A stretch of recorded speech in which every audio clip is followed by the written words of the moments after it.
1 year ago, on February 24th, I woke up in my apartment in Kiev because of noise outside of my window. I had a wonderful life, many plans for future. But at that day, I saw red sky because of bombings.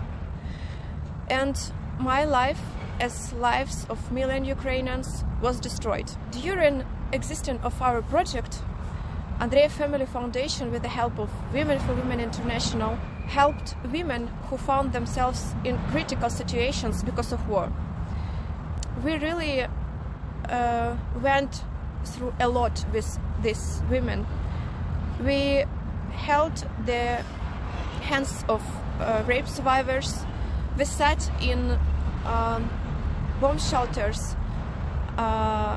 in schools under shelling, and taught women and children to overcome and stabilize their psychological state. Sometimes we really scared, but we continue to help others, and we will not give up.